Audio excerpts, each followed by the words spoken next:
Hello and welcome to Our American States, a podcast from the National Conference and State Legislatures. I'm your host, Ed Smith. We're the silent witnesses to state history every single day. And we take a lot of pride in that. And I think that people should know that, and that staff to a person, whether they're partisan staff, nonpartisan staff, are dedicated to the institution and helping members succeed. And that's our entire goal. That was Rob Hunt, clerk in the Maine House of Representatives and the current president of the American Society of Legislative Clerks and Secretaries, or ASLCS. He's one of several guests on this special episode of Our American States, one in a series of episodes celebrating the 50th anniversary of NCSL. On this episode, the focus is on legislative staff, the approximately 30,000 professionals who keep the trains running at this nation's legislatures. While legislative staff outnumber legislators by more than 4 to 1, their role is often poorly understood by the public and even by their own families.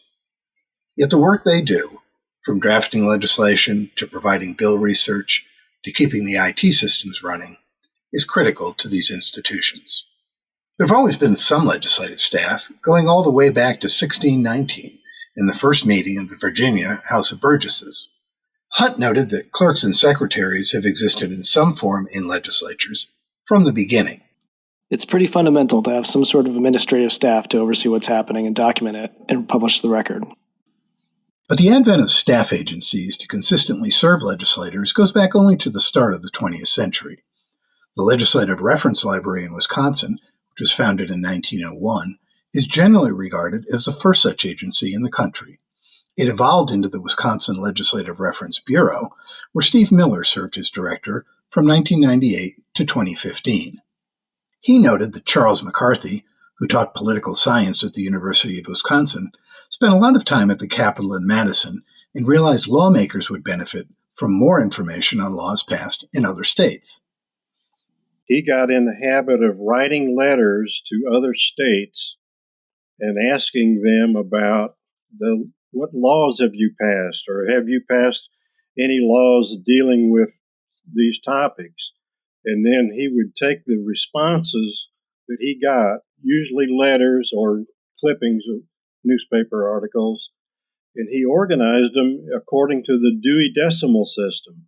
If you were interested in automobiles or horses, you could look them up and find them. So that's how he got started. By 1910, he recognized that legislators really could use a little bit of help with bill drafting. So he added that to the services of what was then known as the Legislative Reference Library. Wisconsin continued to be a trailblazer in the legislative staff world. Like other states, Miller told me legislators recognized that they needed help if they were going to be a co-equal branch of government. Wisconsin has a strong governor and has had a strong governor. Legislators recognize the value of having staff who were nonpartisan and not beholden to the executive branch. And so they were in favor of having legislative staffers who worked for the legislature. Wisconsin was not alone. In the mid-20th century, many legislators began to see the necessity of having nonpartisan information that did not come from the executive branch. Bill Pound, NCSL's executive director for 32 years before retiring in 2019, noted that soon more expertise was needed. They began to particularly get more specialized budget staffing in that, which began in California, I guess, in the late 30s or early mid-40s, but had spread to other places.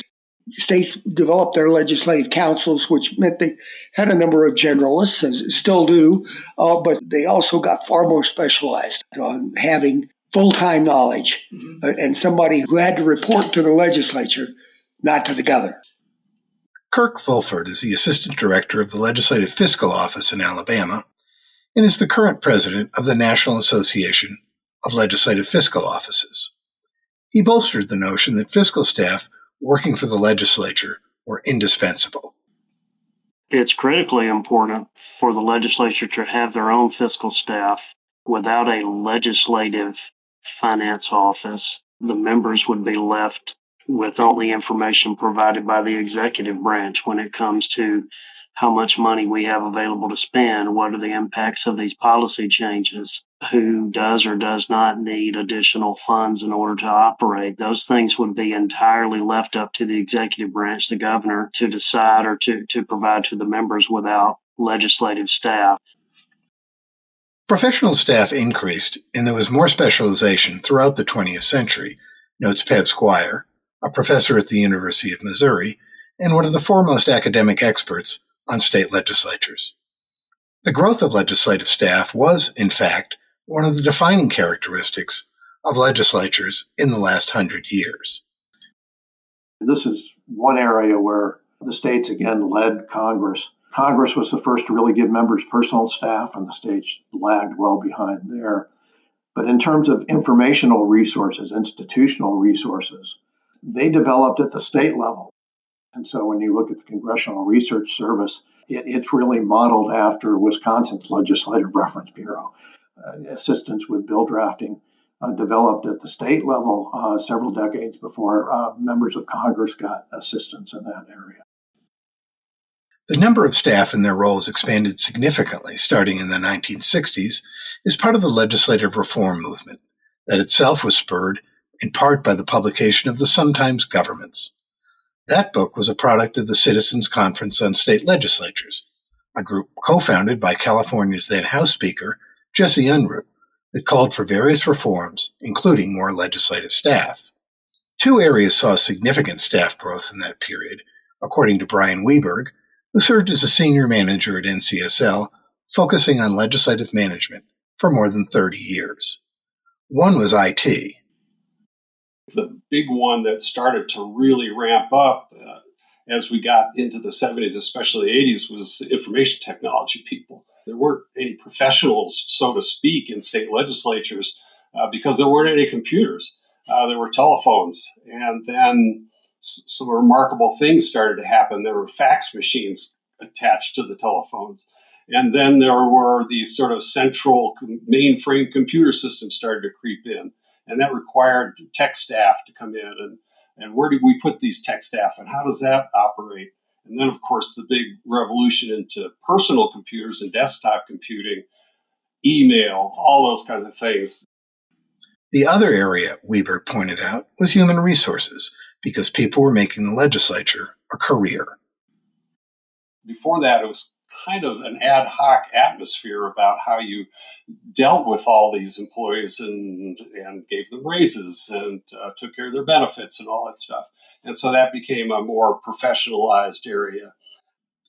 John Snyder is the Transportation Committee Administrator for the Kentucky Legislative Research Commission and the current staff chair at NCSL. He said the growth of HR offices has been of vital importance to legislatures. There's been a great growth in the number of legislators that have dedicated HR staffs. And that's really a good thing, I think, because a lot of the legislators, especially if they're having to hire their own staff, those sorts of things, it's just another headache they've got if they don't have a agency HR staff to help them with all the things that involves. When NCSL was formed in 1975, it was explicitly an organization that embraced legislators and legislative staff. As part of that effort, NCSL provided an umbrella for the staff professional organizations, most of which started forming in that period, though ASLCS was on the scene long before NCSL, having formed in the 1940s.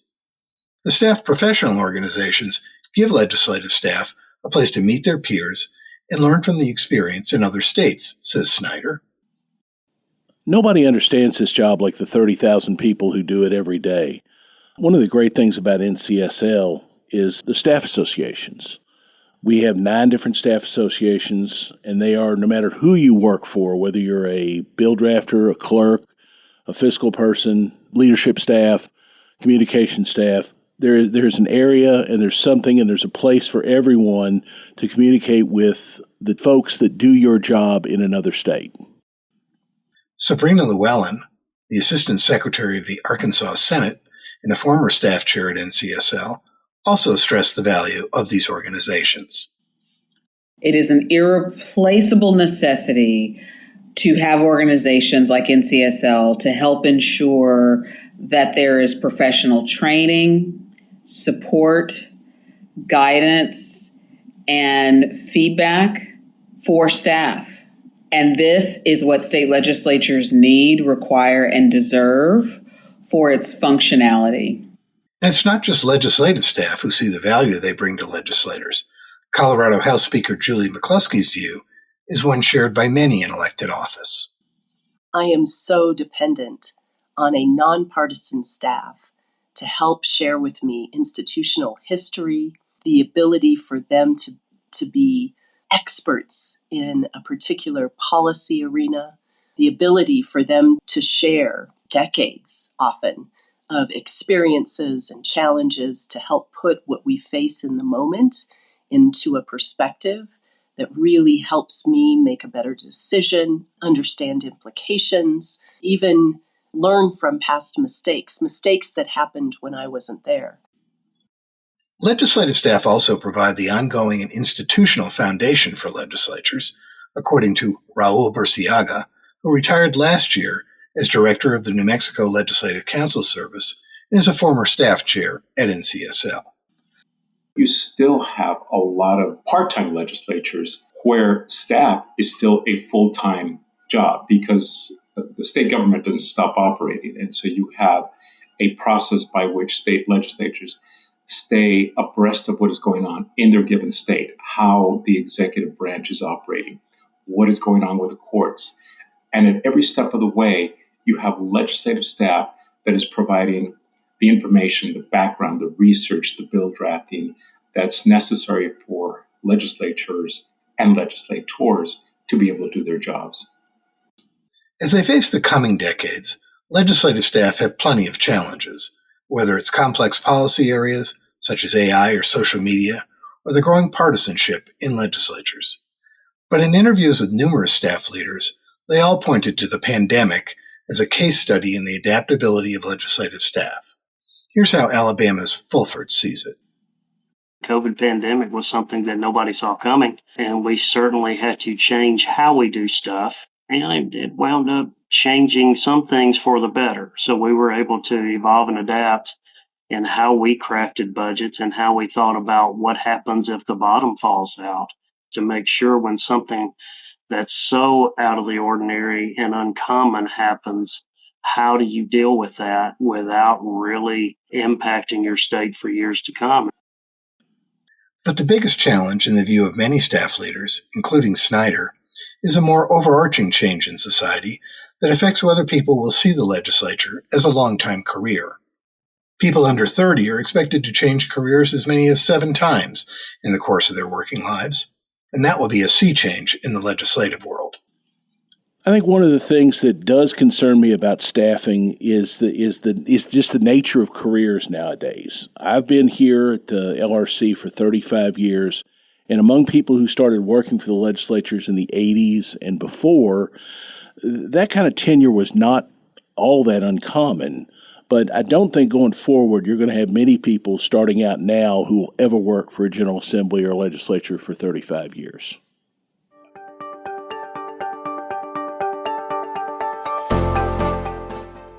I've been talking with Raul Burciaga, Kirk Fulford, Rob Hunt, Sabrina Llewellyn, Julie McCluskey, Steve Miller, Bill Pound, John Snyder, Pat Squire, and Brian Weberg about the 50th anniversary of NCSL and the critical role of legislative staff. Thanks for listening. You can check out all the podcasts from the National Conference of State Legislatures by searching for NCSL Podcasts, wherever you get your podcasts. This podcast, Our American States, dives into some of the most challenging public policy issues facing legislators. On Across the Aisle, host Kelly Griffin tells stories of bipartisanship. Also check out our special series, Building Democracy, on the history of legislatures.